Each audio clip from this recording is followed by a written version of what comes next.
At a small, crowded diner, Maya, a young black waitress, works tirelessly to earn enough money for her mother's medical treatment. Every day, she endures her boss's scolding and her coworkers' mockery, until one day, a poor, shabby old man walks in. Everyone looks down on him and refuses to serve him. Only Maya treats him kindly, even cutting his toast for him when she notices his trembling hands. She has no idea that this small act of kindness will change her life forever. A few days later, she bursts into tears when she learns the old man's true identity. Before we dive deeper, tell me where you're listening from, and don't forget to subscribe so I can share more heartwarming stories with you tomorrow. The alarm screamed at 4:30 a.m. Maya Johnson's hand shot out from under the thin blanket, slapping the clock into silence. Darkness. Cold. The same routine for 4 years straight. She sat up on the mattress. No bed frame couldn't afford one, and her feet hit the freezing floor. The radiator hadn't worked in 3 months. The landlord kept promising. Keep promising, she thought bitterly. Maya grabbed her phone. 17 missed calls, all from Mercy General Hospital. Her stomach dropped. She called back, fingers shaking. "This is Maya Johnson. My mother is Miss Johnson." The nurse's voice was flat rehearsed. "Your mother's insulin prescription needs renewal. The current dosage isn't controlling her blood sugar. Dr. Patel wants to switch to a stronger medication, but there's the matter of the outstanding balance." Maya closed her eyes. "How much?" "The new medication is $400 per month, and your current balance is $183,642. The number hit like a punch. Maya had heard it before. Every week, actually, but it never got easier. I'll figure something out. Miss Johnson, we really need." "I said I'll figure it out." Maya's voice cracked. She hung up. Silence filled the tiny studio apartment. Water stains spread across the ceiling like dark continents. Mold crept up the corners. The window wouldn't close all the way, letting in the February wind that cut through Chicago like a knife. On the wall, a framed certificate, Chicago Institute of Fashion Design. Maya Johnson, class of 2021. Next to it, sketches. Dozens of them. Evening gowns, wedding dresses, streetwear collections, all gathering dust. 4 years ago, she'd been 3 months away from her dream internship at a design house in New York. Then Mom collapsed at church. Diabetic coma, 2 weeks in ICU, bills that never stopped coming. Maya hadn't touched a sketch pad since. She pulled on her uniform black pants, worn thin at the knees, white button-up shirt with a coffee stain. She couldn't get out non-slip shoes with the sole separating from the leather. The shoes squeaked when she walked. Sandra loved to make jokes about it. The number 22 bus dropped her at Monroe and Clark at 5:47 a.m. Maya pushed through the door of Sunrise Diner just as the neon sign flickered on. The bell above the door gave its tired jingle. "Late again, Maya." Harris didn't even look up from the register. He was counting yesterday's cash, thick fingers moving fast. Harris was 56, balding, with a permanent scowl carved into his face. "I'm 3 minutes early," Maya said quietly. "Early is on time. On time is late." He finally looked at her. "And what the hell is that stain on your shirt? You look like a homeless person." Maya's jaw tightened. "I'll keep my apron on." "Damn right you will. We got standards here." Harris jabbed a finger toward the kitchen. "Coffee's not made. Cream's not out. Napkin dispenser's empty." "What do I pay you for? $9 an hour," Maya thought. "Below minimum wage because you claim tips make up the difference. They don't." "On it," she said. Sandra breezed in at 6:15, 15 minutes late as always. She was 24, blonde, with the kind of confidence that came from never worrying about money. Her uniform was pressed. Her shoes were new. "Morning, Maya." Sandra's smile didn't reach her eyes. She dropped her purse behind the counter. "Girl, you look exhausted. Rough night. Just tired." Sandra leaned against the counter, examining her nails. "You know, my mama always says, if you smile more, life gets easier. You're always so serious. It's depressing." Maya poured coffee into the machine. "I'll work on that." "And that accent." Sandra laughed, shaking her head. "Where you from again? Alabama, Mississippi, Georgia. Same difference. You sound like you're straight off a plantation." "No offense." Maya's hand froze on the coffee filter. Heat rushed to her face. "That's what I'm just saying." Sandra shrugged. "Don't be so sensitive. I'm trying to help. If you talked more normal, maybe you'd get better tips." Jake poked his head out from the kitchen. He was the cook, 40 years old, tattoos covering both arms, ex-Marine.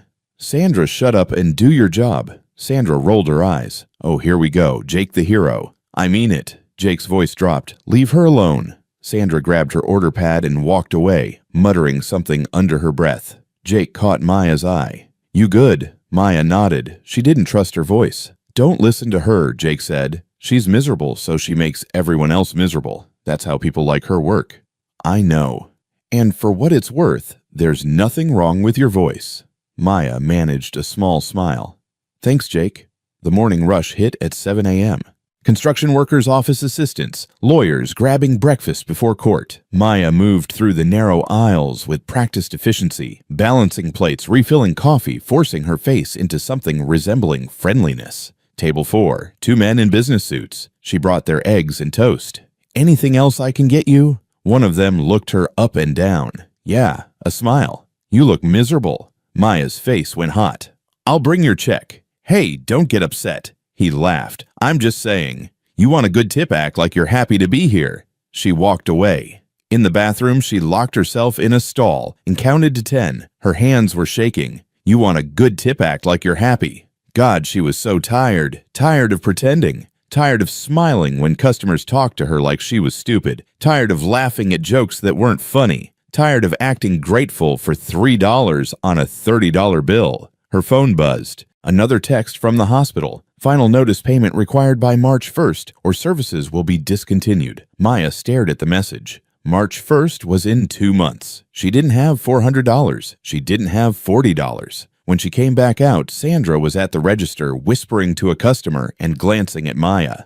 The customer looked over, then quickly looked away. Maya's stomach twisted. She knew that look. She'd seen it her whole life. By 2 p.m., her feet were screaming. The lunch rush had been brutal. 42 tables, tips were slow. Maya counted the crumpled bills in her apron pocket, $23. 8 hours of work, $23 in tips, $72 total for the day before taxes. She sat in the break room, head in her hands. The schedule for next week was posted on the wall. Harris had cut her hours again, 28 hours instead of 35. Not enough business, he'd said last week. Gotta make cuts somewhere. But Sandra still had 40 hours. So did the other waitress, Jenna. Maya pulled out her phone and opened her banking app. Checking account $127.43. Rent was due in 5 days. $850. She was $722 short. Her hands trembled as she opened her email. 3 messages from the landlord. Subject lines in all caps. Final warning. Eviction notice. Court date set. Hey! Maya jumped. Jake stood in the doorway holding a sandwich wrapped in foil. Made you lunch, he said. Turkey and cheese. Figured you didn't eat yet. Maya's throat tightened. You didn't have to. I know, but I did. He set it on the table. Eat. You look like you're about to pass out. Jake, Her voice cracked. She pressed her palms against her eyes, fighting back tears. Hey. Jake pulled up a chair. What's going on? Everything. Nothing. I don't know. Maya took a shaky breath. I'm drowning, Jake. I can't keep doing this. What do you need? Money I can loan you. You already loaned me money last month. I can't pay you back yet. I'm not worried about it. Well, I am. Maya wiped her eyes. I owe you. I owe the hospital. I owe my landlord. I owe everyone. And I can't.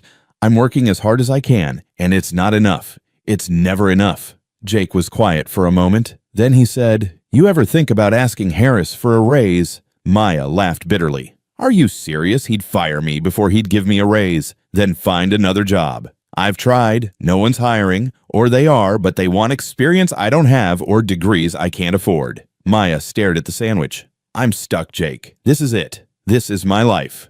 Don't say that. Why not? It's true. She stood up, grabbing her apron. I need to get back out there.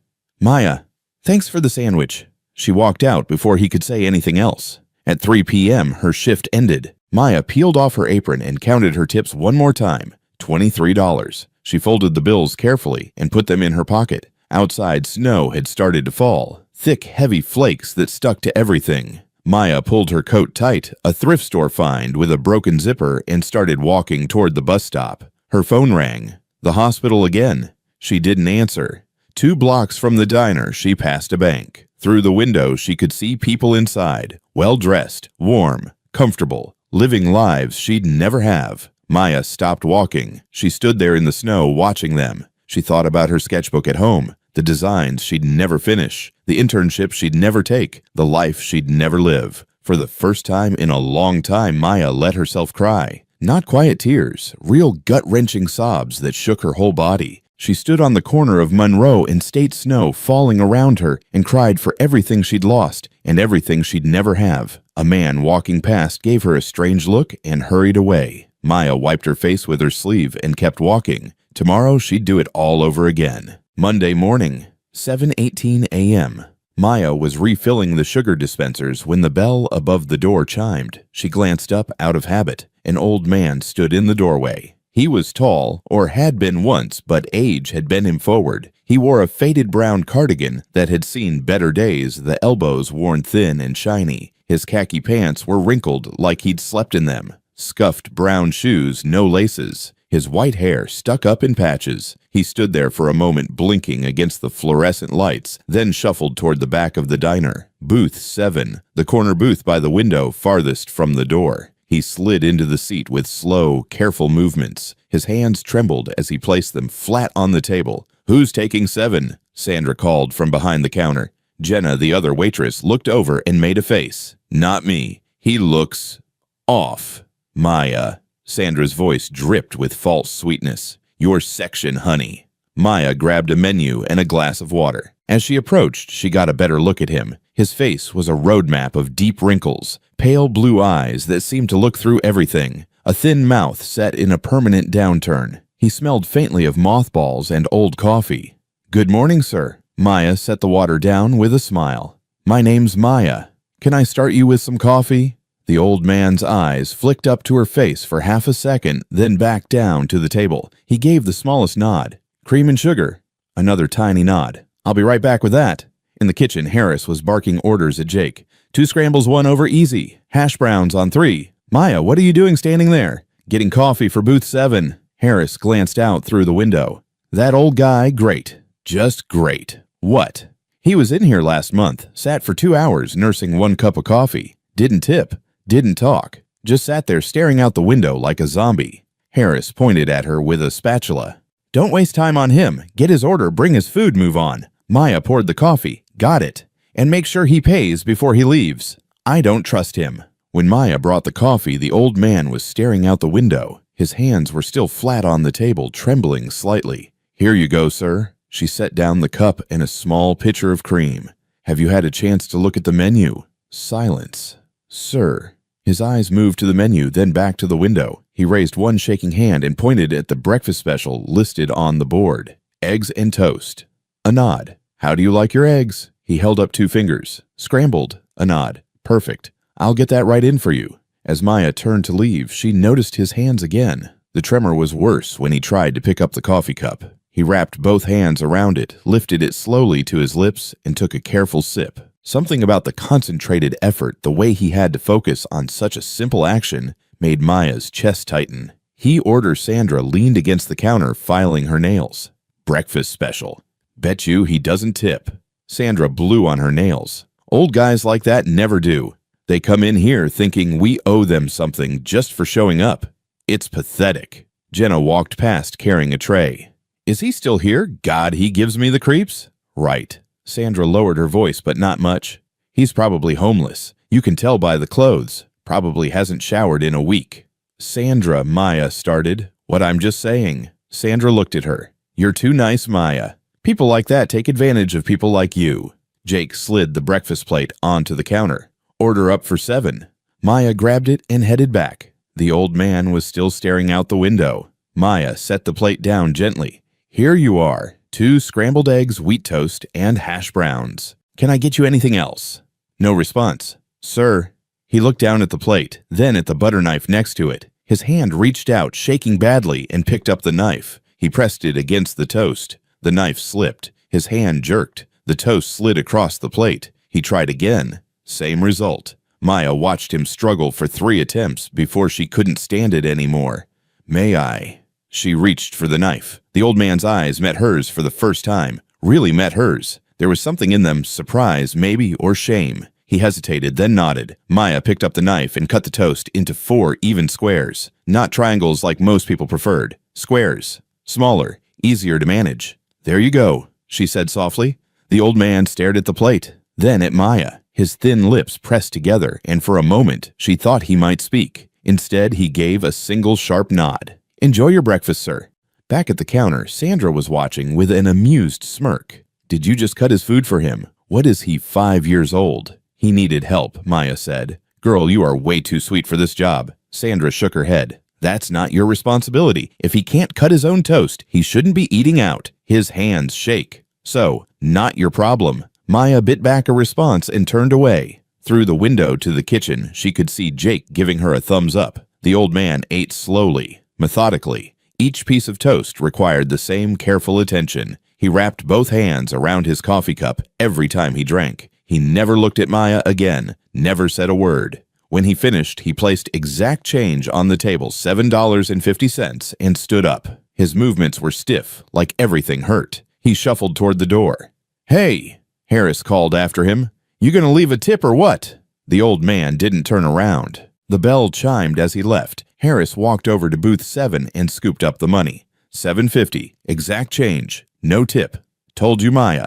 Maya looked at the empty booth, at the clean plate, at the coffee cup drained to the last drop. She thought about his hands, about the concentrated effort it took just to eat breakfast, about the look in his eyes when she'd offered to help. "He'll be back," Harris said, pocketing the money. "Guys like that always come back. And when he does, don't waste your time cutting his damn food. We're not a nursing home." Tuesday morning, 7:20 a.m. exactly. The bell chimed. The old man shuffled in and headed straight for booth 7. Sandra groaned. "Oh, you've got to be kidding me." "I'll take him," Maya said. "Be my guest." Sandra waved her hand. "Have fun with Grandpa." Maya grabbed the coffee pot. When she reached the booth, the old man was already sitting in the same spot staring out the window. "Good morning, sir." Maya poured his coffee without asking. "Breakfast special again?" A nod. "I'll get that right in." She brought the eggs and toast. Before setting down the plate, she picked up the butter knife. "May I?" The old man looked at her. Something shifted in his expression, maybe relief, maybe gratitude. He nodded. Maya cut the toast into 4 squares, set the plate down, and stepped back. "Enjoy." For the first time, the old man's mouth twitched. Not quite a smile, but close. Wednesday, 7:20 a.m., same routine. Thursday, same time, same booth. By Friday, Maya had it down to a system. She'd pour his coffee before he even sat down. She'd put in his order without asking, and she'd cut his toast into 4 squares before setting down the plate. The old man never spoke, never smiled, never tipped more than exact change. But every morning when Maya cut his toast, his pale blue eyes would meet hers for just a second, and in that second she could see it, a flash of something warm, something human. "You're wasting your energy," Sandra said on Friday afternoon. "He's never going to tip you, Maya. He's never even going to say thank you." "I know." "Then why do you keep doing it?" Maya thought about that, about why she kept smiling at someone who didn't smile back, about why she kept helping someone who couldn't or wouldn't say thank you. "Because he needs it," she said finally. Sandra rolled her eyes. "You're too soft. That's your problem." Maybe it was. Maybe Sandra was right. Maybe Maya was wasting her time on someone who'd never appreciate it. But when she got home that night, exhausted and broke and ready to collapse, she thought about the old man in booth 7, about his trembling hands, about the way he looked at her when she cut his toast. And for reasons she couldn't fully explain, those 10 minutes every morning felt like the only part of her day that mattered. Week 2 became week 3. Week 3 became a month. Every morning at 7:20 a.m., the old man shuffled through the door of Sunrise Diner and made his way to booth 7. And every morning, Maya was ready. She started arriving 10 minutes early, 5:50 a.m. instead of 6:00. Harris noticed but didn't say anything. He was just glad someone was opening on time for once. Maya used those extra minutes to brew a fresh pot of coffee, not the burned stuff that had been sitting since yesterday. Fresh grounds, hot water, the good filters. She'd pour the first cup and set it at booth 7 before the old man even arrived. "You know he can't tell the difference, right?" Sandra said one morning, watching Maya fuss over the coffee pot. "Maybe not," Maya said, "but I can." By the second month, the routine had become precise.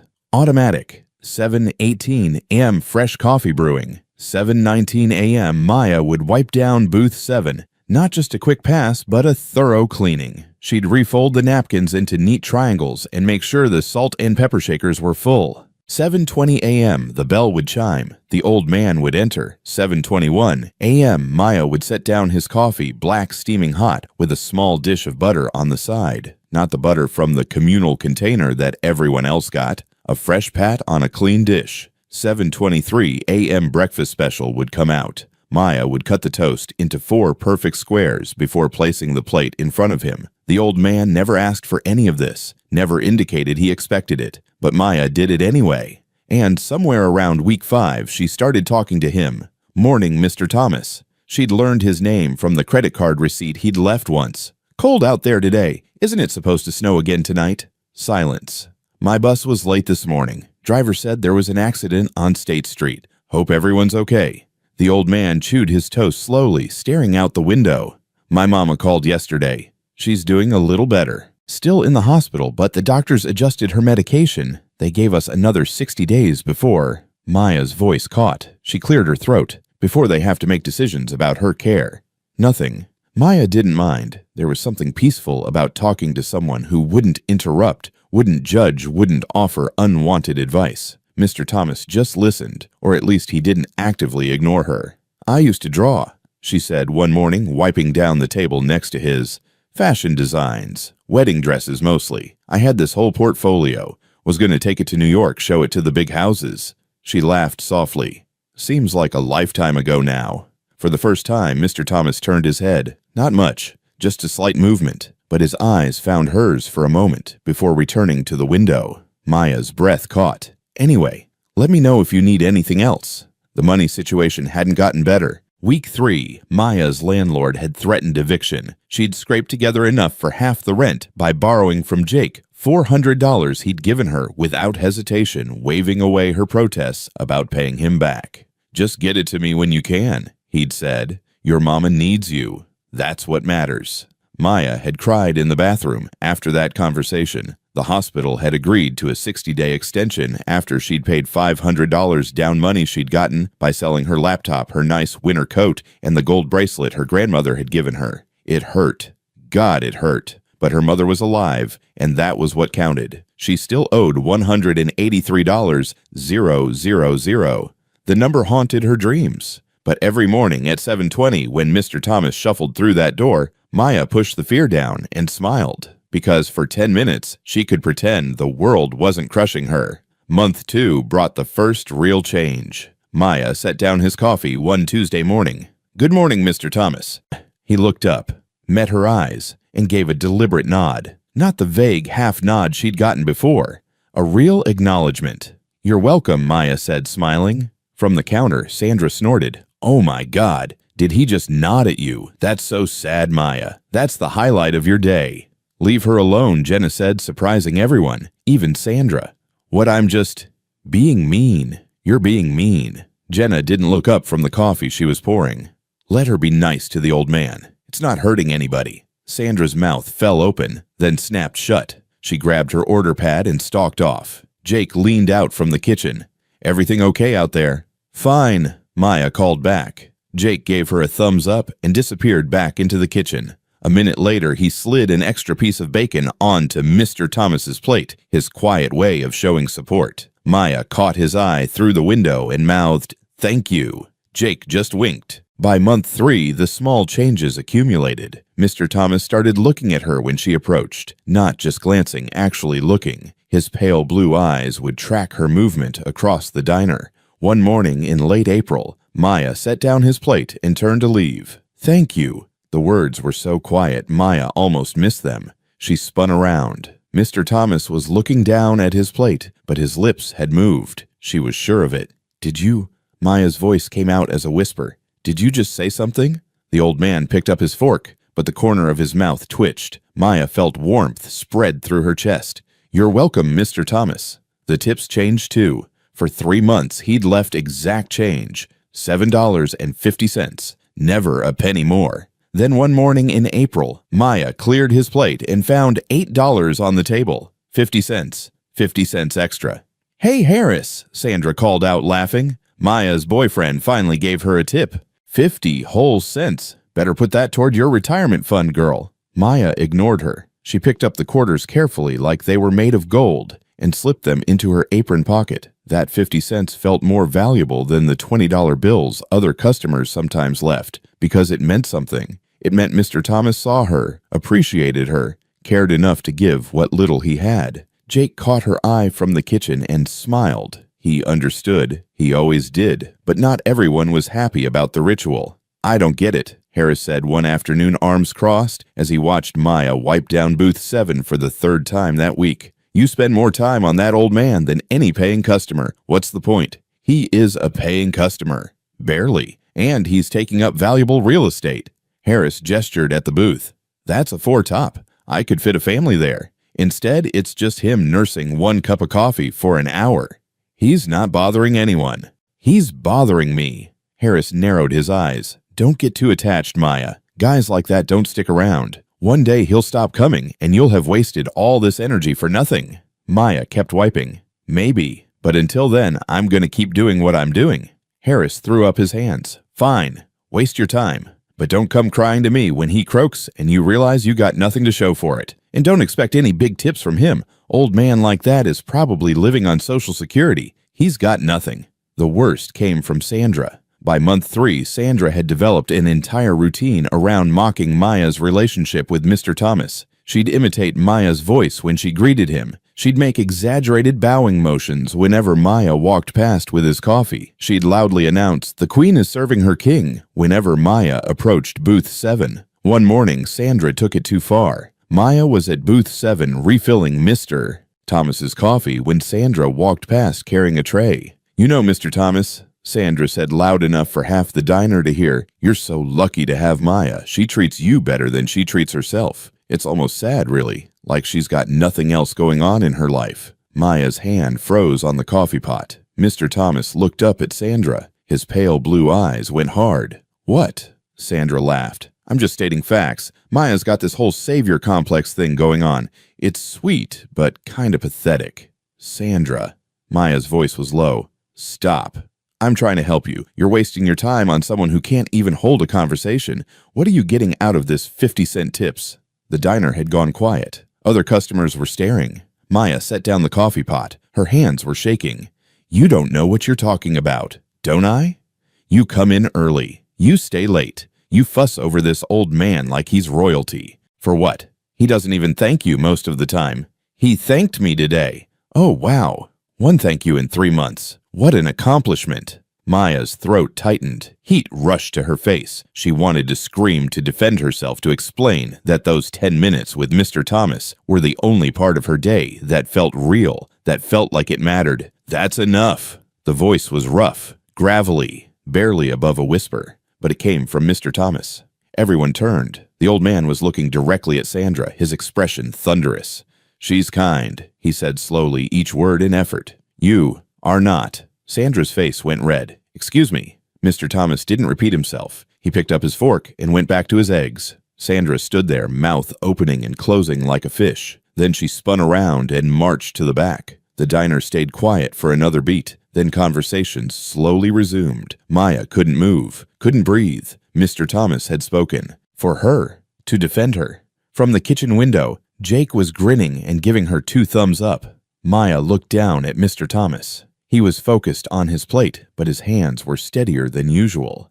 "Thank you," Maya whispered. Mr. Thomas didn't look up, but he nodded. And this time Maya was certain, absolutely certain, that the corner of his mouth lifted into the smallest smile. Tuesday morning started wrong. Maya knew it the moment she woke up. Rain hammered against her window, the kind of cold, angry rain that soaked through everything. The bus was late. Her umbrella broke on the walk from the stop. By the time she pushed through the door of Sunrise Diner, she was drenched. "You're late," Harris called from behind the register. Maya checked the clock. 5:58 a.m.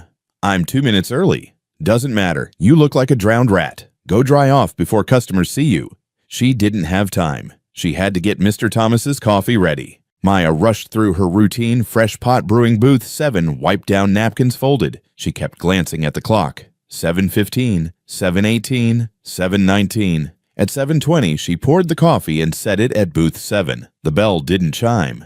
Maya stared at the door. Mr. Thomas was never late, not once in 3 months. 7:25, Still nothing. Your boyfriend stand you up. Sandra smirked as she tied her apron. Maya ignored her. She busied herself refilling sugar dispensers, but her eyes kept darting to the door. 7:30, empty booth, cold coffee. Something was wrong. Maya could feel it in her chest, a tight, anxious knot. Jake, she leaned into the kitchen. Has Mr. Thomas ever been late before? Jake looked up from the grill. Not that I've seen. Why? He's not here. Maybe the rain slowed him down. Old guy like that probably doesn't move too fast in bad weather. That made sense. It had to make sense. But the knot in Maya's chest didn't loosen.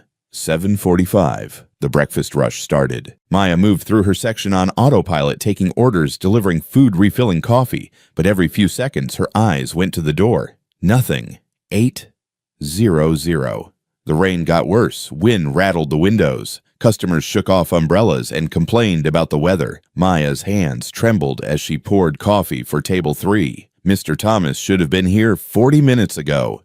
Maybe he was sick. Maybe he'd slipped on the wet sidewalk. Maybe stop staring at the door and do your job. Harris snapped as he walked past. Maya blinked. She'd been standing frozen in the middle of the aisle, coffee pot in hand. Sorry. She went back to work, but the anxiety was building, pressing against her ribs, making it hard to breathe. 8:15. Still nothing. 8:30. Maya couldn't take it anymore. She found Harris at the register. Do we have Mr. Thomas's phone number from his credit card receipt or something? Harris looked at her like she'd grown a second head. What? Mr. Thomas. The man who sits in booth 7 every morning. Do we have his contact information?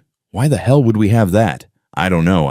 He's never been late. I'm worried something might have happened. Harris stared at her for a long moment. Then he shook his head. Jesus Christ, Maya. He's an old man who eats breakfast here. That's it. We don't have his phone number. We're not his family.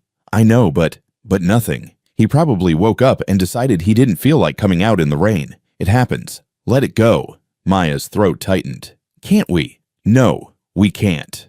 Harris pointed toward the dining area. Table 6 needs their check. Do your job. Maya walked away, blinking back tears. Harris was probably right. Mr. Thomas just didn't want to come out in the storm. He was fine. He had to be fine. But she didn't believe it. 8:47 a.m. The bell above the door chimed. Maya's head snapped up, hope flaring in her chest. 4 men stepped inside. Not Mr. Thomas. 4 massive men in identical black suits, black ties, black sunglasses. They moved with the kind of synchronized precision that made everyone in the diner stop talking. One positioned himself by the door, another by the counter. The other 2 flanked the entrance, hands clasped in front of them, scanning the room like Secret Service agents. The diner went silent. Then a 5th person walked in. He was in his mid-50s, tall and lean, with silver hair combed back perfectly. He wore a charcoal gray suit that probably cost more than Maya made in 6 months. His shoes were polished to a mirror shine. He carried a leather briefcase that looked like it belonged in a movie about lawyers and million-dollar deals. His eyes swept the diner with cold efficiency. Holy shit, someone whispered. Harris came out from behind the register, his face pale. Can I help you, gentlemen? The man in the gray suit ignored him. His gaze moved across the dining area, methodical and calculating, until it landed on Maya. He walked toward her. The 2 bodyguards followed. Maya felt her legs go weak. The coffee pot in her hand started to shake. What was happening? Was she in trouble? Had she done something wrong? Was this about her mother's hospital bills? Did they send lawyers and bodyguards to collect debts? Now, the man stopped directly in front of her. Up close, his face was all sharp angles and authority. His eyes were steel gray and unreadable. Are you Miss Maya Johnson? Maya's mouth went dry. She nodded. Miss Maya Johnson, who works at this establishment. Another nod. She couldn't find her voice. The man reached into his briefcase and pulled out a folder. He opened it, glanced at a document, then looked back at her. My name is Marcus Sterling. I'm a senior partner at Sterling & Associates law firm. His voice was deep, precise, every word carefully measured. I was the personal attorney for Mr. William Thomas. Maya's heart stopped. The entire diner was staring now. Sandra stood frozen behind the counter, mouth hanging open. Jake had come out of the kitchen, spatula still in hand. Even the customers had stopped eating. Marcus Sterling's expression softened just slightly. Mr. Thomas passed away peacefully in his sleep last night. I'm very sorry for your loss. The coffee pot slipped from Maya's hand. It shattered on the floor, hot coffee spraying across the linoleum. Maya didn't notice. She couldn't breathe, couldn't think. The room tilted sideways. "No," she whispered. "No, he was fine. He was just here yesterday. He was fine." "I understand this is difficult." "You're wrong." Maya's voice cracked. "You have the wrong person. Mr. Thomas, he's probably just sick. He's at home. He's Miss Johnson." Marcus Sterling's voice was gentle but firm. "Mr. Thomas's housekeeper found him this morning. The medical examiner confirmed the time of death was approximately 2 a.m. I assure you there is no mistake." Maya's knees buckled. One of the bodyguards moved forward, but she caught herself on the counter. Mr. Thomas was dead. The old man who'd sat in booth 7 every morning for 3 months, who'd let her talk to him about her dreams and her fears, who'd defended her against Sandra, who'd smiled at her, actually smiled just yesterday morning, gone. "Why are you here?" Maya heard herself ask. Her voice sounded far away. "Why are you telling me this?" "Because Mr. Thomas's will contains specific instructions regarding you." Marcus Sterling closed the folder. "His estate must be settled immediately, and you are named as a primary beneficiary." The words didn't make sense. They were in English, but they might as well have been another language. "I don't—" "What?" "Mr. Thomas left you something, Miss Johnson, something significant." Marcus Sterling glanced around the diner at the gaping customers, at Harris's shocked face, at Sandra's expression of pure disbelief. "This is not an appropriate venue for this discussion. I have a car waiting outside. If you would gather your things, we need to go to my office immediately." "I'm working. I can't just—" "Yes, you can." Harris had found his voice. He was staring at Maya like he'd never seen her before. "Go. Sandra can cover your tables." Sandra didn't argue. She just stood there staring. Maya looked down at her uniform, still damp from the rain. Coffee splattered across her shoes. "I'm not dressed for—" "That's perfectly fine." Marcus Sterling gestured toward the door. "Please, Miss Johnson, time is of the essence. There are other parties involved who are waiting."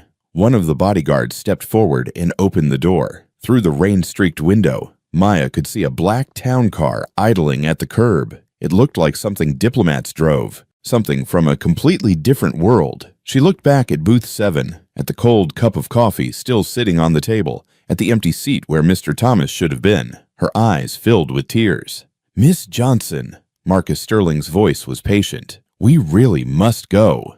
Maya untied her apron with shaking hands. She grabbed her bag from the break room. Her mind was blank, completely empty, except for one thought repeating over and over, "Mr. Thomas is dead. Mr. Thomas is dead. Mr. Thomas is dead." As she walked toward the door, flanked by bodyguards like she was someone important, she heard Sandra whisper to Jenna, "What the hell just happened?" Maya wondered the same thing.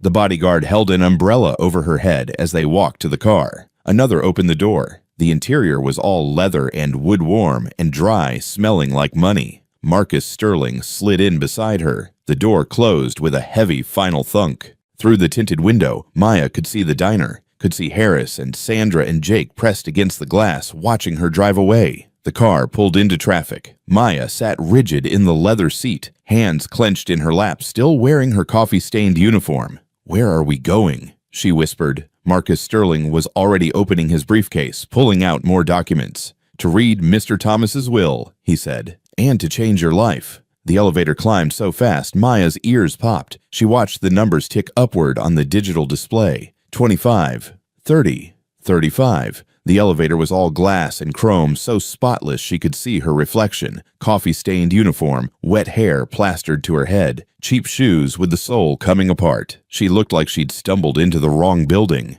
The doors slid open with a quiet whisper. Maya stepped out into a reception area that belonged in a magazine. Floor-to-ceiling windows overlooked downtown Chicago. The floors were polished marble, cream-colored with gold veins running through it. Abstract paintings hung on the walls, the kind with splashes of color that probably cost more than her entire life. Behind a massive desk sat a receptionist who looked like a model. Perfect hair, perfect makeup. She glanced at Maya, and her expression flickered surprise, then carefully masked disdain. "Mr. Sterling," she said smoothly, "the Thomas family is waiting in conference room A." "Thank you, Rachel." Marcus gestured for Maya to follow him. Maya's shoes squeaked on the marble. The sound echoed through the hushed space. She wanted to die. They walked down a long hallway lined with more expensive art. Through open doorways, Maya glimpsed offices with mahogany furniture and views of the city. Everyone they passed wore suits that cost more than her rent. And here she was in her Sunrise Diner uniform dripping rainwater on their perfect floors. Marcus stopped in front of a heavy wooden door. He turned to Maya, his expression serious. "Before we go in, Miss Johnson, I need you to understand something. The people in this room are not happy about Mr. Thomas's final wishes. They will likely be hostile. Do not engage with them. Do not respond to provocations. Let me handle everything. Do you understand?" Maya's stomach twisted into knots. What did he leave me? You'll find out momentarily. Marcus opened the door. Remember, stay calm. Say nothing unless I tell you to. The conference room was enormous. A long table made of dark wood dominated the center, surrounded by leather chairs. More floor-to-ceiling windows. More expensive art. The table could easily seat 20 people. Only 2 were sitting there. The woman was around 60, impeccably dressed in a black designer dress with pearls at her throat. Her hair was silver blonde, styled in a perfect bob. Her makeup was flawless. She sat with her spine straight, hands folded on the table, radiating cold disapproval. The man next to her was younger, early 30s, wearing a navy Armani suit that fit him like it had been sewn onto his body. His hair was dark and styled with too much gel. He had the kind of face that would have been handsome if not for the sneer twisting his mouth. Both of them looked at Maya like she was something stuck to the bottom of their shoe. "This is her." The man's voice dripped with contempt. "This is who we've been waiting for." "Brandon, please." The woman's voice was controlled but ice cold. "Let Marcus speak." Marcus gestured to a chair far down the table from the other 2. "Miss Johnson, please sit." Maya walked to the chair on shaking legs. The leather squeaked when she sat down. She folded her hands in her lap, trying not to look at the 2 people staring at her. Marcus took his place at the head of the table and opened his briefcase. He pulled out a thick document bound in leather. "Now that all parties mentioned in Mr. William Thomas's will are present, we can proceed." He looked at Maya. "Miss Johnson, allow me to introduce Mrs. Diana Thomas, Mr. Thomas's daughter-in-law, and Mr. Brandon Thomas, his grandson." Brandon leaned back in his chair, arms crossed. "Let's skip the introductions and get to the part where you explain what the hell a waitress is doing at my grandfather's will reading." "Brandon," Diana started. "No, I'm serious." Brandon jabbed a finger toward Maya. "Who is she? Did she work at the nursing home, clean his apartment? What?" "I served him breakfast," Maya said quietly before she could stop herself. Brandon stared at her. Then he started laughing. "You're kidding. You're actually kidding.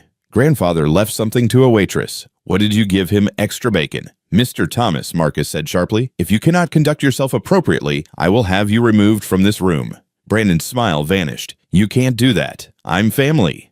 And this is my office. Sit down and be quiet or leave." Brandon glanced at his mother. Diana gave a tiny nod. He sat back, jaw clenched, glaring at Maya like she'd personally insulted him. Marcus put on reading glasses and opened the will. "Let's begin. The last will and testament of William Arthur Thomas executed on February 14th of this year." 3 months ago, Brandon muttered, right around the time his mind started going.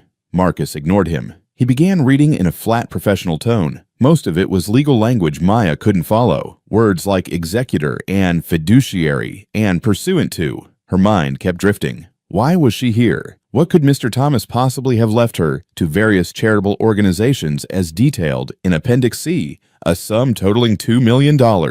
Maya's head snapped up. $2 million to charity. How much money had Mr. Thomas had? "To my daughter-in-law, Diana Marie Thomas, I leave the sum of $8 million from the Thomas Family Trust, as stipulated in the prenuptial agreement signed at her marriage to my late son." Diana's expression didn't change. She simply nodded like $8 million was exactly what she'd expected. "To my grandson, Brandon William Thomas, I leave the sum of $8 million from the Thomas Family Trust held in accordance with the family trust documents." Brandon's face turned red. $8 million, that's it. "Brandon," Diana hissed, "the company is worth billions, mother, billions. And he's giving us $8 million each like we're charity cases." Marcus continued reading as if Brandon hadn't spoken. "All remaining personal assets, properties, and holdings are to be distributed as follows." He paused, looked directly at Maya. "To Miss Maya Johnson of 1847 South Ashland Avenue, Chicago, Illinois, I leave the following. First, the the sum of $200,000 to be transferred immediately to her personal banking account, free and clear of all taxes and encumbrances. The room tilted. $200,000. $200,000. Maya couldn't breathe, couldn't think. The number was too big, too impossible. That would pay off her mother's medical bills, pay her rent for years, let her go back to school, let her live. You've got to be fucking kidding me. Brandon's voice cut through her shock. Mr. Thomas language, no. Brandon slammed his hand on the table. This is insane. He's leaving $200,000 to a stranger, someone he knew for a few months. Marcus's voice remained steady. Additionally, I leave to Miss Maya Johnson the property and business known as Sunrise Diner, located at 847 West Monroe Street, Chicago, including the building land and all associated assets. Silence.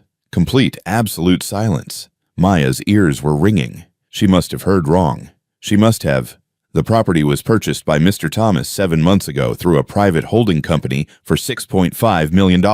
It is now valued at approximately $6.8 million, including the land. $6.8 million? The diner. Mr. Thomas owned the diner, and he'd left it to her. What? Brandon exploded out of his chair. He bought a fucking diner and left it to her. Brandon, sit down. Are you out of your mind? Brandon whirled on Marcus. This will is invalid. It has to be. Grandfather was clearly not in his right mind. He was senile, delusional. We'll contest this. You may certainly try. Marcus's voice was ice. Mr. Thomas anticipated that response. He was evaluated by 3 separate psychiatrists in the week before his death. All 3 found him to be of sound mind and clear judgment. Their reports are attached to the will. Additionally, he recorded a video statement explaining his reasoning. Would you like to see it? Brandon's mouth opened and closed. No sound came out. Diana stood slowly. Her movements were controlled, precise, but Maya could see rage simmering beneath the surface. She walked down the length of the table toward Maya. Maya's heart hammered. She wanted to run, wanted to disappear. Diana stopped directly in front of her. Up close, Maya could see the woman's face was tight, with barely contained fury. What did you do? Diana's voice was soft. Dangerous. What did you do to him? I didn't. Did you seduce him? Is that it? Diana leaned closer. An old man, lonely, vulnerable. Did you flirt with him, touch him, make him promises? No. Maya's voice came out as a squeak. I just served him breakfast. Liar. Diana's eyes were cold, dead. You manipulated him. You saw a wealthy old man and you took advantage. You're a gold digger, a con artist. Mrs. Thomas, that's enough. Marcus stood. Please return to your seat. She doesn't deserve a penny of his money. Not 1 penny. Diana's voice rose. We are his family. We're his blood. And he gives millions to some. She looked Maya up and down, taking in the uniform, the wet hair, the cheap shoes. Some nobody. Diana finished. Some worthless nobody who probably doesn't even know how to read a bank statement. Tears burned in Maya's eyes. She wanted to defend herself, wanted to scream that she'd been kind to Mr. Thomas when no one else had even looked at him, that she'd cared about him, my grandfather was worth over $3 billion. Brandon had found his voice again. He was staring at Maya with pure hatred. And you just stole $7 million of it. You think you're going to get away with this? You think we're just going to let some ghetto waitress walk away with our family's money? The word hit Maya like a slap. Ghetto. He might as well have said the other word, the one people like him had been calling people like her for centuries. That is enough. Marcus's voice cracked like a whip. Both of you sit down. Now. Diana slowly walked back to her seat. Brandon didn't move, still glaring at Maya. The will is legal and binding, Marcus continued. It was properly executed. Mr. Thomas was of sound mind. Miss Johnson had no knowledge of these provisions before today. I can verify that personally. If you choose to contest the will, you will lose, and it will cost you considerably in legal fees. We'll see about that, Brandon said coldly. He pointed at Maya. Enjoy it while you can, sweetheart, because I'm going to make your life hell. I'm going to dig into every corner of your pathetic existence. I'm going to find out every dirty secret, every mistake, every get out. Marcus's voice was deadly quiet. Get out of my office, both of you. Diana stood with dignity. Brandon grabbed his phone off the table, still glaring daggers at Maya. This isn't over, he said. Then they were gone. The door slammed behind them. Maya sat frozen in the leather chair. Her entire body was shaking. She couldn't catch her breath. $7 million. Mr. Thomas had left her $7 million, and his family wanted to destroy her for it. Miss Johnson, Marcus's voice was gentle now. I know this is overwhelming. Would you like some water? Maya looked down at her hands. They were trembling so badly she had to grip the edge of the table to hold them still. Why? She whispered. Why did he do this? Marcus was quiet for a moment. Then he reached into his briefcase and pulled out a small envelope. He left you a letter, he said. Perhaps that will explain. He slid the envelope across the table. Maya stared at it. Her name was written on the front in shaky handwriting. Maya, just her name, in Mr. Thomas's hand. She picked it up with trembling fingers and carefully tore it open. The letter was short, written in the same shaky handwriting Maya had seen on the 50-cent tips. Dear Maya, if you're reading this, then I am gone and you have met my family. I apologize for that. They are not kind people. You are probably confused, probably scared. That's understandable. What I have left you will change your life, but it also comes with a burden, a responsibility. There are things you need to understand, things I could never tell you while I was alive. Go to my apartment. Marcus has the address. In my study, there is a wall I have kept locked for 15 years. The key is enclosed with this letter. Look at the wall, Maya. Look at her face. Then you'll understand why I chose you. You have a good heart. Don't let them take that from you. William Maya's hands trembled as she pulled a small brass key from the envelope. It was old tarnished, attached to a tag with an address written in careful script. 1100 Lakeshore Drive, Penthouse B. She looked up at Marcus. He wants me to go to his apartment. Yes, I was instructed to take you there immediately after the will reading. Marcus closed his briefcase. The property belongs to you now, incidentally. It's valued at approximately $4.2 million. Maya's brain had stopped processing numbers. 4 million, 7 million, 200,000. They were just sounds now, meaningless. Can we go? She whispered. Please. The building on Lakeshore Drive was the kind of place Maya had only seen in movies. A doorman in a uniform opened the car door for her. The lobby had marble floors, crystal chandeliers, and furniture that looked like it belonged in a museum. An elevator required a key just to access the penthouse level. Marcus used a key from his briefcase. The elevator climbed smoothly, silently. Mr. Thomas was an intensely private man, Marcus said as they rose. He conducted all his business from his corporate office downtown. But this apartment, this was his sanctuary. No one has been inside in over a decade. Not his family, not his staff. No one. The elevator opened directly into the apartment. Maya stepped out and forgot how to breathe. Floor-to-ceiling windows overlooked Lake Michigan. The water stretched out gray and endless under the cloudy sky. The apartment was massive, open, elegant, filled with antiques and art that even Maya with no training could tell was priceless. A Monet hung over the fireplace. A Degas sculpture sat on a pedestal. Every piece of furniture looked like it belonged in a palace. But despite all the beauty, the space felt empty, cold, like a museum where no one lived. The study is this way, Marcus said. He led her down a long hallway, lined with more art. At the end was a heavy oak door with an old-fashioned lock. Marcus gestured to it. This is as far as I go. Mr. Thomas was very clear, you go in alone. Maya's heart hammered as she approached the door.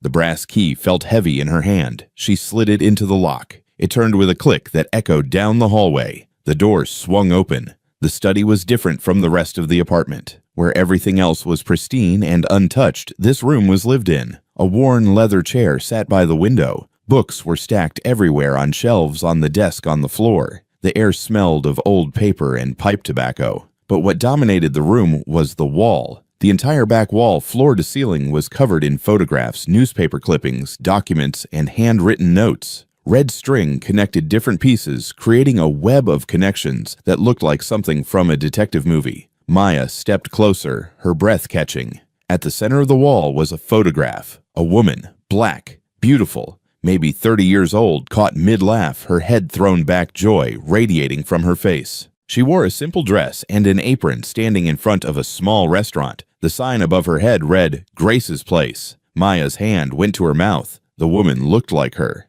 Not exactly, but the smile, the warmth in her eyes, the way she held herself proud despite the simple clothes, despite the small restaurant. Maya could have been looking at her own mother or her grandmother.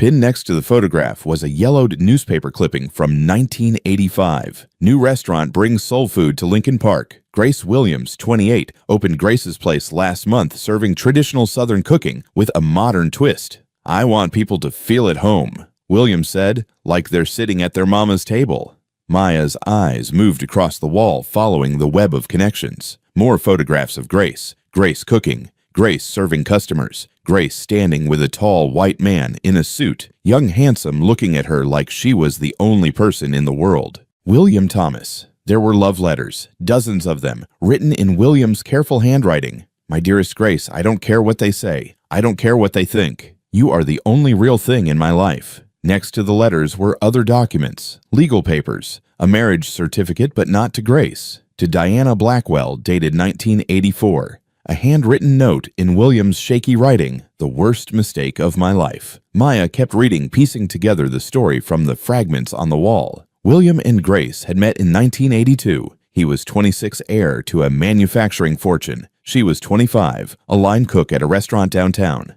They'd fallen in love despite everything, the racial divide, the class difference, his family's fury. His family had forbidden the relationship, threatened to disinherit him. In 1984, they'd forced him to marry Diana Blackwell, daughter of another wealthy family. A suitable match. But William had continued to see Grace in secret. He'd given her money to open her own restaurant. Grace's Place had become her dream.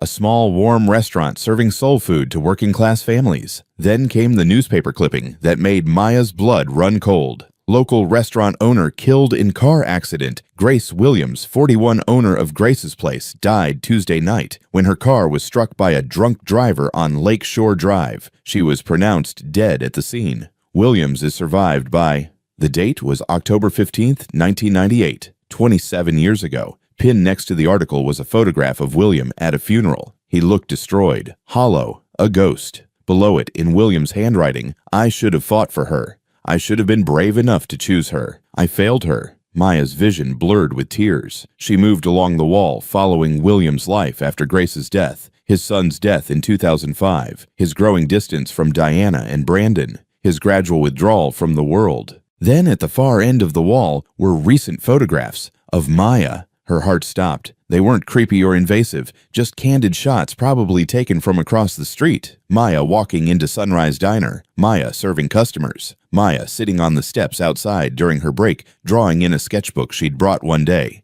Next to the photos was a note in William's handwriting, dated 3 months ago. Her name is Maya Johnson. She reminds me of Grace, not just the way she looks, but the way she carries herself. Proud, kind, strong despite everything trying to break her. She cuts my toast without being asked. She talks to me like I'm a person, not an inconvenience. She has Grace's heart. I failed Grace. I let my family dictate my life. I chose money and status over love, and it destroyed us both. I won't fail Maya. Below that, another note dated just 1 week ago. I am dying. The doctors say weeks, maybe days. I have made my arrangements. Maya will inherit what Grace should have had: security, freedom, a chance to follow her dreams without being crushed by poverty. Diana and Brandon will be furious. They will try to destroy her, but I have given her the tools to fight back. Marcus will help her. The diner is hers, bought with my money, but it will be filled with her heart, just as Grace's Place was filled with Grace's heart. This is my final act of love.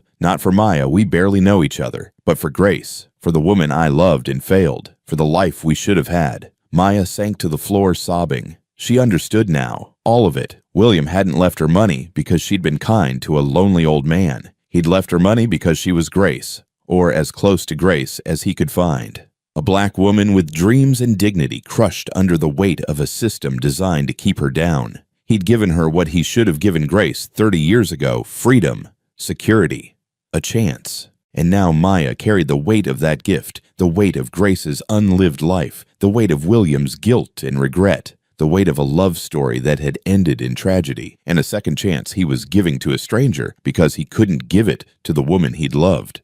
Maya sat on the floor of William Thomas's study, surrounded by the ghosts of his past, and cried for all of them. For Grace, who died before her time. For William, who'd spent 40 years living with regret. And for herself, a girl who just wanted to be kind, and now found herself holding the broken pieces of someone else's love story, wondering if she was strong enough to honor it. Maya stood outside Sunrise Diner at 5:45 a.m. the next morning. Her hands were shaking, not from the cold, though it was freezing, but from fear. She owned this building, the diner, the land, $7 million worth of property, and she had no idea what to do with it. Through the window, she could see Harris unlocking the front door. Jake was already in the kitchen prepping for the morning rush. Sandra wouldn't arrive for another half hour. Maya took a deep breath and pushed through the door. The bell chimed. Harris looked up. His face went pale. Maya, good morning. He'd never said good morning to her before, not once in 4 years.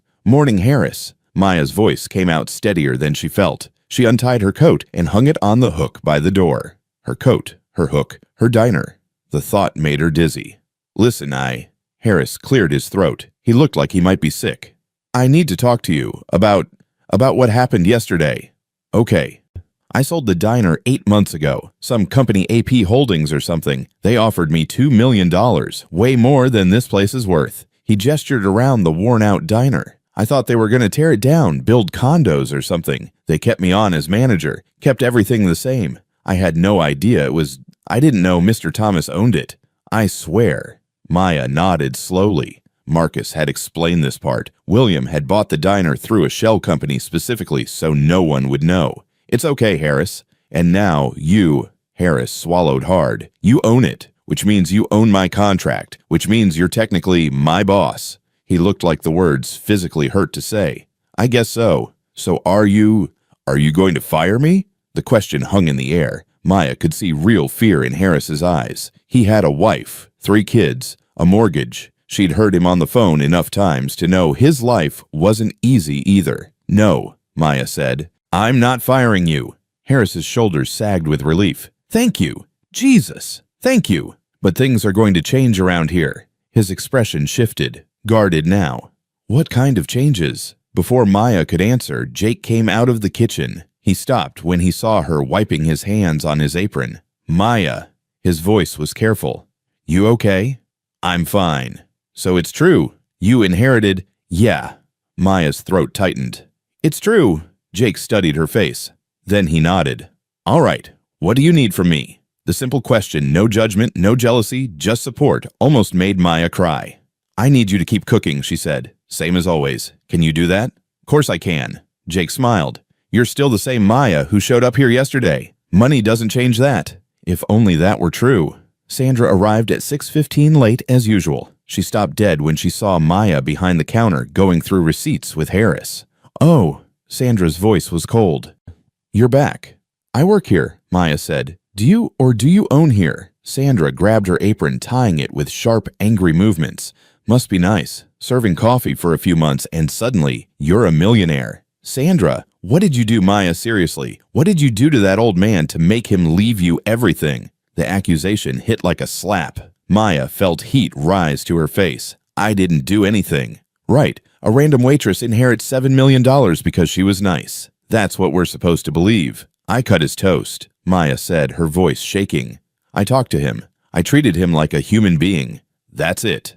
Bullshit. Sandra leaned against the counter. You must have done something. Flirted with him. Made him promises. Old men are easy to manipulate when they're lonely. That's not what happened. Then why you? Why not me? Why not Jenna? We all served him at some point. Because I was the only one who was kind to him. Maya's voice rose. You all treated him like trash, like he was worthless. I was the only person in this entire diner who gave a damn about him. Silence. The other staff members, Jenna, 2-line cooks, had stopped working and were watching. Sandra's face flushed red. So what, you think you're better than us now? You think because some old white man gave you his money that makes you special? I never said that. You didn't have to. Sandra ripped off her apron and threw it on the counter. I'm not working for someone who slept her way into a fortune. Sandra. Harris barked. That's enough. Screw this. I quit. Sandra grabbed her purse and headed for the door. Wait. Maya's voice stopped her. You don't have to quit. I'm raising everyone's salary by 30%, including yours. Sandra turned slowly. What? 30% raise for everyone, effective immediately. Maya looked around at the stunned faces. Plus health insurance. Real health insurance, not the junk plan Harris has been giving us. And 2 weeks paid vacation. Dead silence. You're serious, Jenna whispered. Yes. Maya's hands were shaking, but her voice was steady. This diner made Mr. Thomas successful once. It's going to do it again. But I can't do it alone. I need all of you. Sandra stared at her. For a moment, Maya thought she might apologize, might take back the awful things she'd said. Instead, Sandra laughed, a cold, bitter sound. You think you can buy us by our loyalty. I think you deserve to be paid fairly for your work. What I deserve, Sandra's voice dripped with venom, is to not have to watch some gold digging. Get out. Everyone turned. Jake stood in the kitchen doorway, arms crossed, his expression thunderous. You heard me, Sandra. Get out. You can take your raise or you can leave, but you don't get to stand here and trash Maya. Oh, so now you're her bodyguard. How sweet. I'm serious. Out. Now. Sandra looked around the room waiting for someone to back her up. No one did. She grabbed her purse. Fine. Enjoy your blood money, Maya. Hope it's worth it when everyone finds out what you really are. The door slammed behind her. Maya stood frozen, heart pounding. She felt like she might throw up. Hey. Jake's voice was gentle. You okay? No. She wasn't okay. She was terrified, overwhelmed, drowning in responsibility she never asked for, but she nodded anyway. Yeah, I'm okay. The first phone call came that afternoon. Maya was in the back office, her office now, trying to make sense of the diner's financial records when her phone rang. Unknown number. Hello? Miss Johnson. The voice was smooth, male, unfamiliar. My name is Richard Vance. I'm calling on behalf of Brandon Thomas. Maya's stomach dropped. How did you get this number?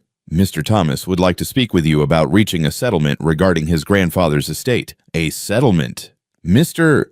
Thomas is prepared to offer you $500,000 in exchange for relinquishing all claims to the properties and assets left to you by William Thomas. $500,000. That was more money than Maya would ever see in her life under normal circumstances. It was also a fraction of what William had left her. Tell Mr. Thomas no thank you. Silence on the other end. Then, Miss Johnson, I don't think you understand the situation. The Thomas family has considerable resources. They can make this very difficult for you. Is that a threat? It's a reality. Legal battles are expensive, time-consuming, stressful. You're a working-class woman with no legal experience and limited resources. The Thomas family has the best lawyers in Chicago. They will contest the will. They will drag your name through the mud. And they will win. Maya's hand tightened on the phone. Then I guess I'll see them in court. She hung up. Her hands were shaking so badly she had to set the phone down. 2 minutes later, a text message appeared. You made the wrong choice, Brandon Thomas. The attack started within days. First came the private investigator. A man in a cheap suit started showing up at the diner, asking customers questions about Maya. How long had she worked there? Had they seen her with Mr. Thomas? Had their relationship seemed inappropriate? Then came the internet. Someone Maya had no doubt it was Brandon leaked the story to a gossip blog. Within hours, it was everywhere. Waitress inherits millions from elderly billionaire family cries foul. The article made Maya sound like a villain, a con artist. It mentioned her race 4 times in the first 3 paragraphs. Posted a photo of her in her uniform looking exhausted. The comments were worse. Another gold digger targeting old white men. She probably seduced him. Disgusting. Why do these people always think they're entitled to handouts? Maya read them late at night, sitting on the floor of her apartment, and felt like she was drowning. Her phone rang constantly. Reporters, bloggers, people offering to tell her story for a price. She stopped answering. Then came the lawsuit. Marcus called her at 11 p.m. on a Thursday. Maya, I need you to come to my office first thing tomorrow morning. Brandon has filed a petition to contest the will. He's claiming William was mentally incompetent and that you exerted undue influence. What does that mean? It means we're going to court. Marcus became her lifeline. Every evening after her shift at the diner, Maya would go to his office. He'd teach her about estate law, fiduciary duty, legal precedent. She'd take notes in a spiral notebook, her hand cramping from writing so much. You need to understand something, Marcus said one night, sliding a thick document across his desk. Brandon isn't just fighting for money. He's fighting because his ego can't handle losing to someone he considers beneath him. Because I'm black. Because you're black. Because you're poor. Because you're a woman. Marcus's expression was grim. He will use every weapon he has.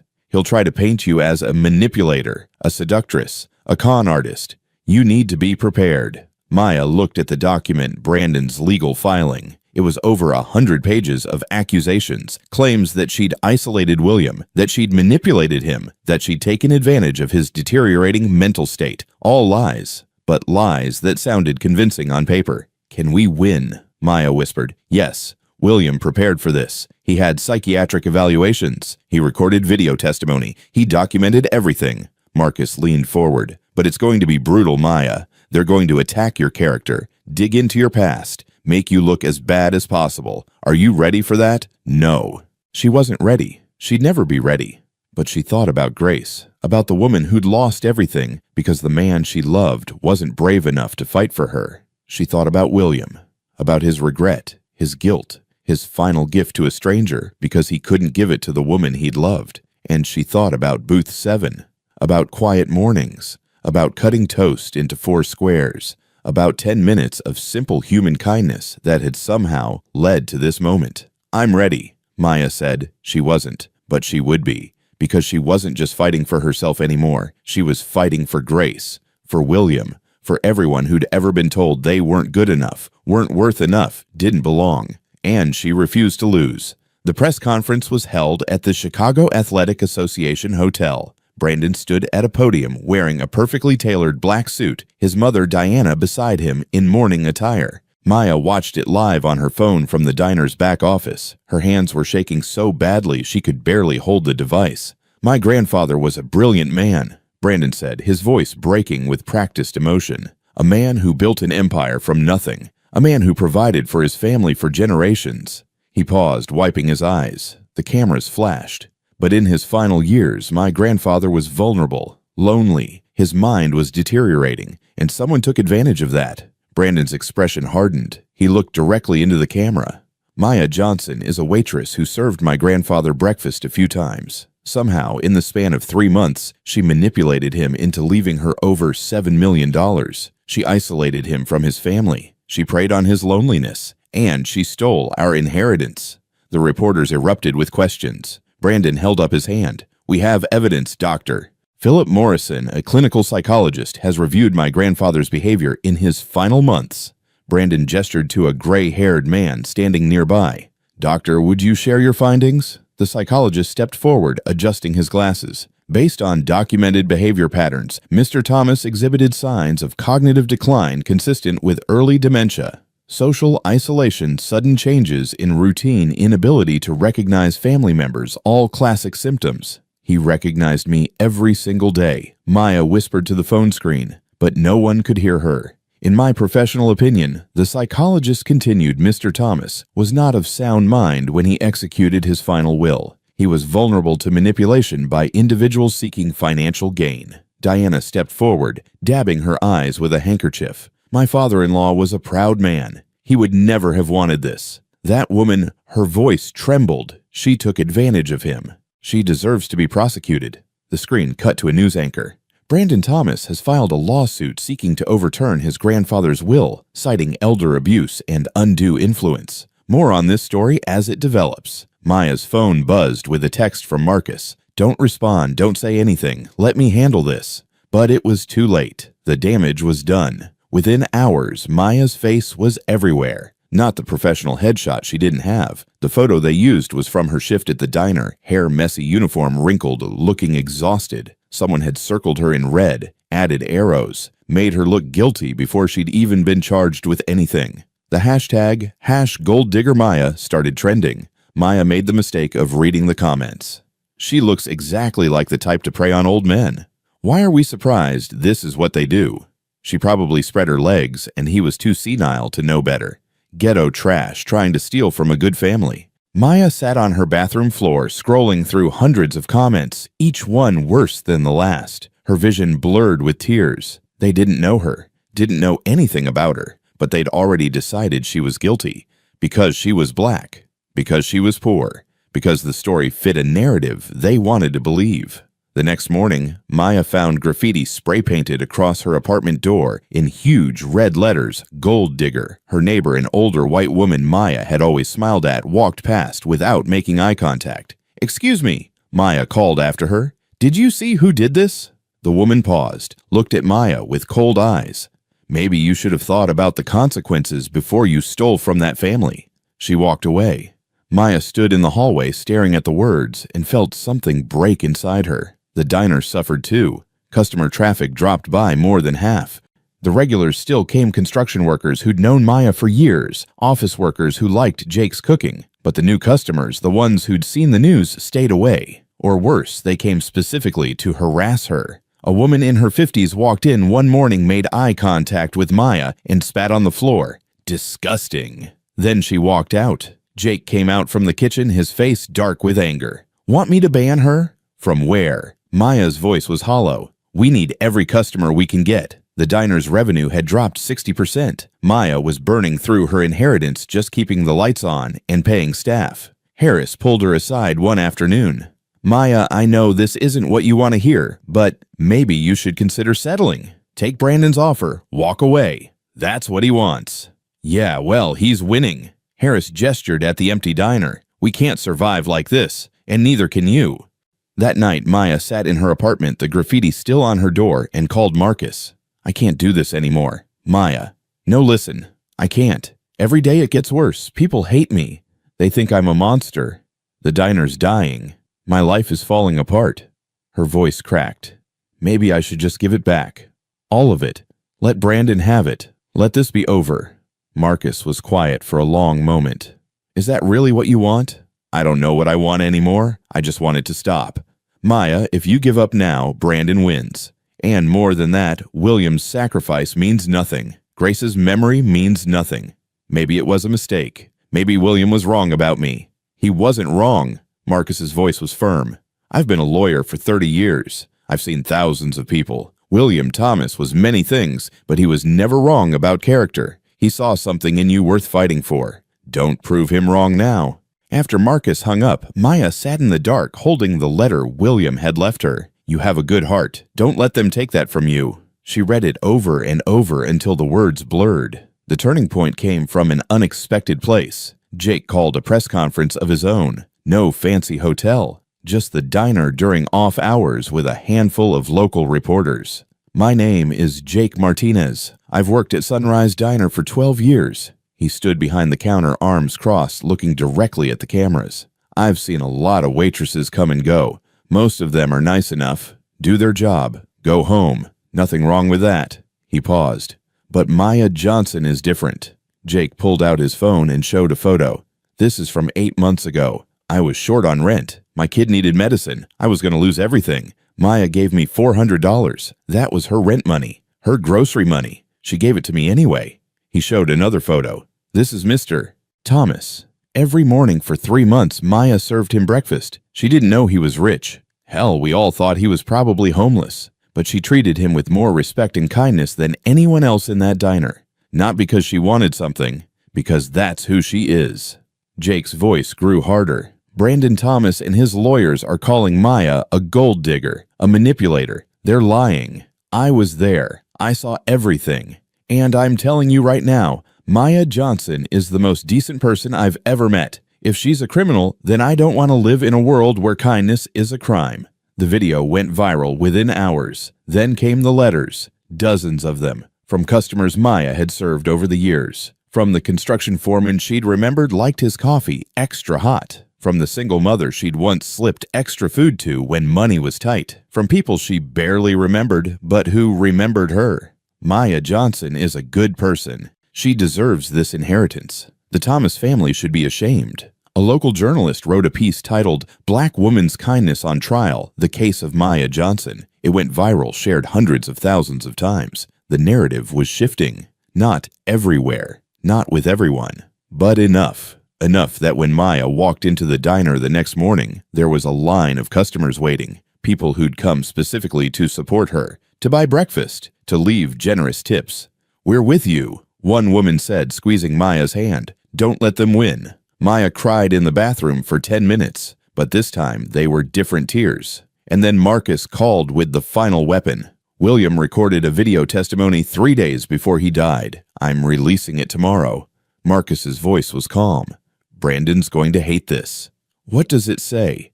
Everything. Who you are. Why he chose you. What his family did to Grace. Marcus paused. William knew exactly what would happen after his death. He prepared for it. Tomorrow, the world will hear his side of the story, and after that, Maya, this fight is going to look very different. Maya hung up and stared at her reflection in the bathroom mirror. She looked exhausted, beaten down, scared, but still standing.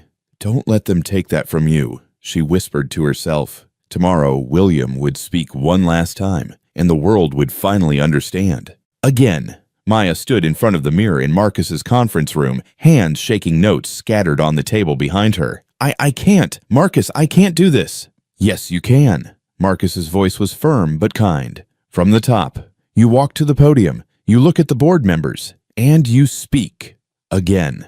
They'd been practicing for 2 weeks. Every evening after her shift, Maya came to Marcus's office and rehearsed her speech, over and over, until the words felt like sandpaper in her throat. Marcus had also taken her shopping, not to some fancy boutique where she'd feel like an imposter, but to a department store having a sale. They'd found a simple gray suit, professional modest, just $800. Maya had nearly fainted at the price, but Marcus had insisted.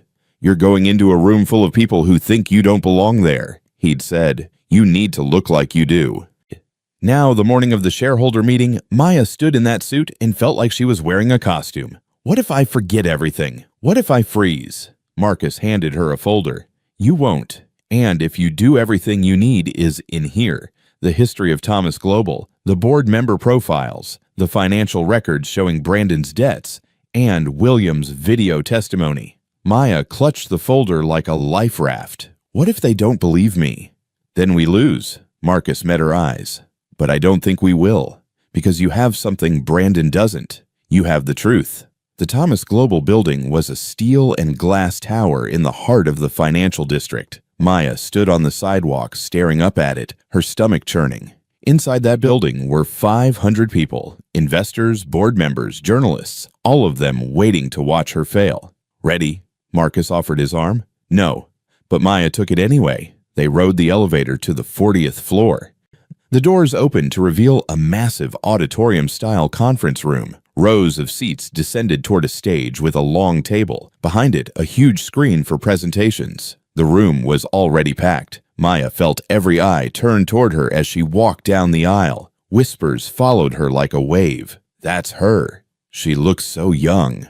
"What is she wearing?" Brandon sat in the front row, flanked by lawyers. He wore a charcoal suit that probably cost $5,000. His hair was perfectly styled. He looked like he owned the world. When he saw Maya, he smiled, leaned over to one of his lawyers, and said something. They both laughed. Diana sat 2 seats away, ramrod straight, her face a mask of cold fury. Marcus led Maya to seats near the back. "You don't go up until Brandon finishes his presentation. Remember, stay calm. Don't react, no matter what he says." Maya nodded, her throat too tight to speak. The chairman of the board, a gray-haired man named Robert Chen, called the meeting to order. His voice echoed through the massive room.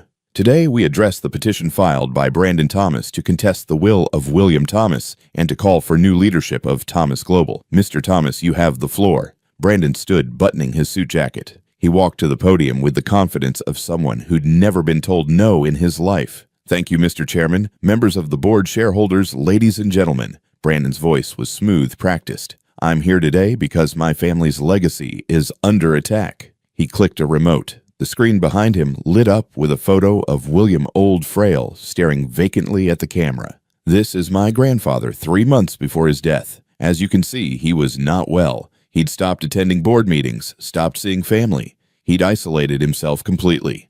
Another click. A timeline appeared showing William's declining participation in company affairs. "The medical evidence is clear. My grandfather was suffering from cognitive decline, early dementia. He was vulnerable, confused, and someone took advantage of that." Brandon's expression hardened. He clicked again. Maya's face filled the screen, that same exhausted photo from the diner. Maya Johnson, a waitress. No education beyond high school. No financial experience. No business background. Somehow this woman convinced my grandfather to leave her $7 million in just 3 months. The room erupted in murmurs. Brandon raised his hand for silence. "The evidence shows a pattern of isolation and manipulation. Miss Johnson was the only person my grandfather saw regularly in his final months. She had complete access to him. She controlled his environment, and she used that access to turn him against his own family." Maya's hands clenched in her lap. Every word was a lie, but Brandon delivered them with such conviction that even she almost believed him. I'm asking this board to do what's right, invalidate the will, return my grandfather's assets to his rightful heirs, and allow me to take my place as chairman of this company as he would have wanted. Brandon returned to his seat to scattered applause. About 60% of the board members were nodding in agreement. Maya felt sick. Robert Chen looked uncomfortable. Thank you, Mr. Thomas. Is there anyone who wishes to speak against this motion? Marcus stood. Yes, Mr. Chairman. Miss Maya Johnson would like to address the board. The room fell silent. Maya's legs barely held her as she stood. The walk to the podium felt like walking to an execution. 500 pairs of eyes watched her. Camera phones came out. She heard someone whisper, "This should be good." Maya reached the podium. Her hands gripped the edges so hard her knuckles went white. For a moment she couldn't speak, couldn't breathe. Then she saw Jake in the back row. He'd closed the diner for the morning to be here. He gave her a thumbs up. Maya cleared her throat. When she spoke, her voice shook, but it was audible. My name is Maya Johnson. I'm 26 years old. I'm a waitress at Sunrise Diner. She paused. And I'm proud of that. A ripple of surprise went through the crowd. Mr. Thomas called me uneducated. He's right. I didn't go to college. I couldn't afford it. He said I have no business experience. That's true too. I've spent the last 4 years serving breakfast to people who barely see me. Maya looked directly at Brandon. But what Mr. Thomas didn't mention is that I never asked William Thomas for anything. I didn't know who he was. I didn't know he had money. I just saw a lonely old man who needed help cutting his toast. She clicked the remote Marcus had given her. And the screen changed to show a photo of Grace Williams, young, beautiful, smiling in front of Grace's place. This is Grace Williams. In 1982, she fell in love with William Thomas. But William's family didn't approve. Grace was black. She was poor. She was beneath them. Maya's voice grew stronger. So William married someone they approved of, Diana Blackwell. And Grace died alone in a car accident, her dreams unfulfilled. Diana's face had gone pale. Maya clicked again. William's face appeared on the screen, a video recorded just days before his death. His voice was weak but clear. My name is William Arthur Thomas. I am recording this of my own free will in sound mind and body, as confirmed by 3 separate psychiatric evaluations. The room went utterly silent. William's image looked directly at the camera. I am leaving the majority of my personal fortune to Maya Johnson because she reminds me of the woman I loved and failed. Grace Williams deserved a better life. I couldn't give it to her, but I can give Maya the chance Grace never had. He paused, his eyes hard. My grandson Brandon will contest this will. He will call me senile. He will attack Maya's character. He should know I am fully aware of his $3.2 million in gambling debts, his 2 failed business ventures, his complete inability to manage money or take responsibility. Maya clicked again. Emails appeared on screen, Brandon begging William for money. William's responses growing colder each time. You have squandered every opportunity I've given you. You will not get another cent from me. The board members were leaning forward now, reading. Brandon Thomas has no business leading this company. William's voice continued. He has the ambition of a king, but the judgment of a fool. I would rather see my fortune go to a stranger with a good heart than to family with none. The video ended. Maya looked at Brandon. His face was purple with rage. I'm not asking to run Thomas Global, Maya said quietly. I'm asking to honor William's wishes. I propose we create the Grace and William Foundation funded by 10% of this company's annual profits. Its mission will be to help people like me, people like Grace, people who work hard but can't get ahead because the system is designed to keep them down. She took a breath. I'll serve as director, but the company leadership should remain as William established it, not with Brandon, with the people William trusted. For 30 seconds, no one moved. Then the oldest board member, a woman in her 70s, stood up. She began to clap. Slowly, others joined her, one by one, until most of the room was standing applauding. Brandon shot to his feet. This is bullshit. His composure finally cracked. You people are going to believe some ghetto waitress over his actual family. Mr. Thomas, control yourself, Robert Chen started. No, Brandon stormed toward the stage. That lying bitch manipulated a senile old man, and you're all too stupid to see it. Security moved in. 2 guards grabbed Brandon's arms. Get your hands off me. Do you know who I am? They dragged him toward the exit as he screamed. This isn't over. You hear me, Maya? This isn't over. The doors closed. Silence fell. Diana sat perfectly still. Then slowly she stood. She looked at Maya, really looked at her, and for the first time Maya saw something other than hatred in her eyes. He did love her more, Diana whispered. William loved Grace more than he ever loved me. A single tear rolled down her cheek. I knew. I always knew. She gathered her purse and walked out spine-straight heels, clicking on the marble floor. Robert Chen cleared his throat, all in favor of accepting William Thomas's will as written and establishing the Grace and William Foundation. Hands went up across the room, nearly unanimous. Motion passes. Maya's knees gave out. She caught herself on the podium, tears streaming down her face. She'd won. Against all odds, she'd won. 6 months later, Maya stood across the street from Sunrise Diner, holding a cup of coffee, watching the morning sun paint the building gold. It looked different now. The faded sign had been replaced with a new one, hand-painted warm colors, the same name but refreshed. The windows sparkled. Through them, Maya could see customers filling every booth, every table. The renovation had taken 4 months. New kitchen equipment, new floors, fresh paint, air conditioning that actually worked. But Maya had been careful to keep the soul of the place intact. This wasn't some trendy gastropub. It was still a diner, still a place where working people could afford breakfast. She pushed through the door. The same bell chimed. Morning, boss, Jake called from the kitchen. He wore a chef's coat now embroidered with executive chef on the chest. His salary had tripled, so had his smile. Harris waved from behind the register where he was training a new hire. He'd been promoted to general manager, overseeing 3 new locations Maya planned to open. He'd cried when she told him. Actually cried. Even Sandra was back. She'd shown up 2 months ago, knocked on Maya's office door, and said simply, I'm sorry. I was wrong about you. Can I have my job back? Maya had hired her on the spot. Now Sandra approached carrying a tray of coffee cups. Booth 7 is ready. Maya's heart squeezed. She walked to the back corner where Booth 7 sat exactly as it had been. The vinyl was still worn, mustard-colored leather. She'd refused to replace it. But mounted on the wall above was a brass plaque. Grace and William's Corner, where kindness is always welcome. On the table sat 2 coffee cups, one for Grace, one for William. Maya set down a small vase with fresh flowers, a ritual she performed every Monday morning. Morning, Mr. Thomas, she whispered. Morning, Grace. Hope you're proud. The menu had changed. Jake had researched Grace's old recipes, soul food classics that had made Grace's place famous in the 80s. Now Sunrise Diner served her fried chicken and collard greens alongside the traditional diner fare. Prices stayed low, $5 to $12 for most meals. Maya was making less profit than she could, but that wasn't the point.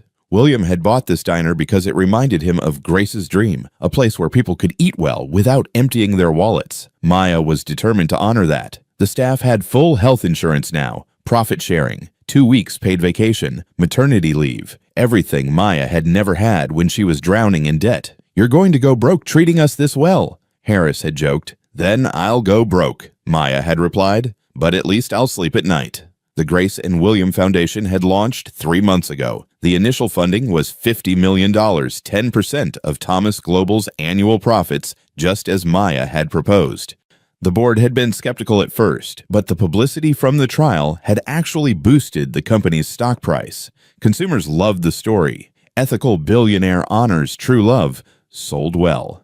The foundation had 3 pillars. First, design scholarships for young black women from low-income families. Maya had personally reviewed applications from 200 girls whose stories sounded like hers. Girls with talent, but no resources. Dreams, but no path. She'd funded all 200 of them. Second, small business grants for black-owned restaurants and cafes, places like Grace's Place that served their communities but struggled with startup costs. Third, medical debt relief. Maya partnered with hospitals to pay off bills for families drowning in healthcare costs, families like hers had been. Her mother's hospital bill paid in full within a week of the trial ending. Maya was the foundation's director, now earning $180,000 a year, more money than she'd ever imagined. But she still showed up at the diner every Monday morning at 5:50 a.m. to brew the first pot of coffee.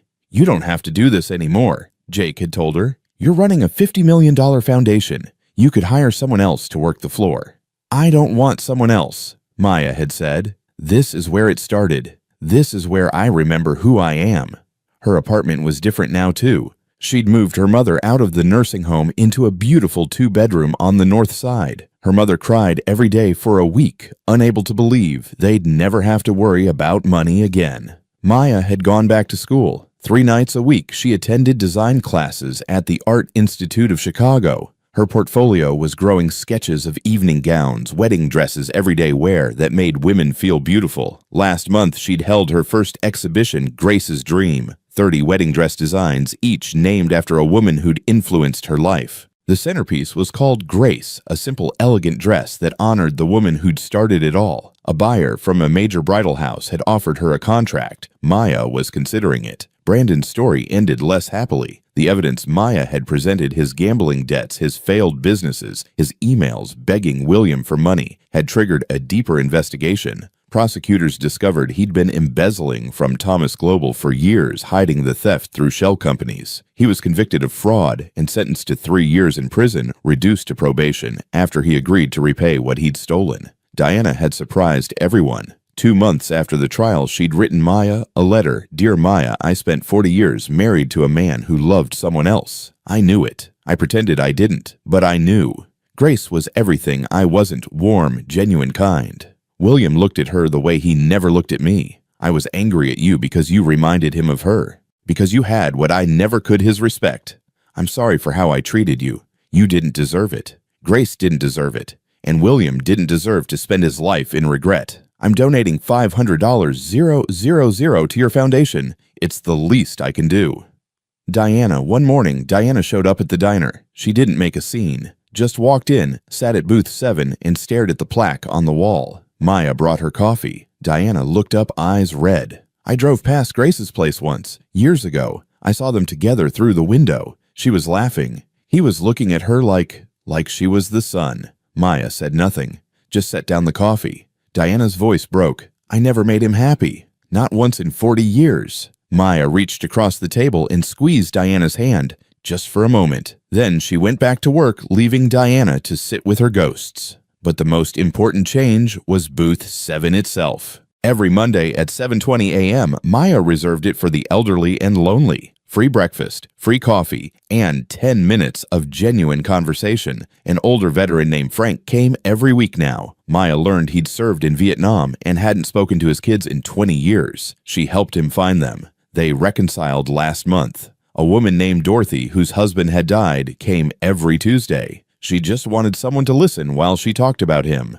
Maya listened. In 6 months, over 50 people had sat in booth 7. Some just needed a meal. Some needed medical help. Maya paid their bills. Some just needed to know someone cared. Jake had asked her once, "Why do you keep doing this? You've got millions now. You could hire someone." Maya had looked at booth 7, at the brass plaque, at the worn vinyl, at the ghosts of William and Grace sitting there in her memory. "Because this is what it was always about," she'd said. "Not the money, not the company, just this. 2 cups of coffee and 10 minutes of kindness. That's what changed my life. Maybe it'll change someone else's." On the 6-month anniversary of William's death, Maya closed the diner for the day. She sat alone in booth 7 with 2 cups of coffee and a sketch pad. She drew William as she remembered him, bent old hands trembling, but eyes clear and kind. She drew Grace from the photographs, young, laughing, full of dreams. And she drew herself, not as she'd been exhausted, hopeless, drowning, but as she was now, strong, purposeful, free. At the bottom of the sketch, she wrote, "For William and Grace, you gave me everything. I promise not to waste it." Outside, the sun set over Chicago. The city glittered with lights. Somewhere out there, 200 girls were studying design because Maya had given them a chance. Dozens of families were sleeping peacefully because their medical debts were gone. Small businesses were opening their doors because someone had believed in them. And in a diner on Monroe Street, booth 7 sat waiting for Monday morning, waiting for the next lonely person who needed to know they mattered. Maya finished her coffee, turned off the lights, and locked the door. Tomorrow, she'd open it again, and the kindness would continue, because that's what legacy really meant. Not money, not buildings, not foundations with fancy names. Just one person helping another. 1 cup of coffee at a time, 1 4-square piece of toast, 1 moment of dignity offered to someone the world had forgotten. That was Grace's legacy. That was William's redemption. And now it was Maya's purpose. She walked into the Chicago night, and for the first time in her life, she wasn't afraid of tomorrow, because she finally understood what William had been trying to tell her all along. Kindness isn't weakness. It's the strongest thing in the world, and it never, ever dies. Join us to share meaningful stories by hitting the like and subscribe buttons. Don't forget to turn on the notification bell to start your day with profound lessons and heartfelt empathy.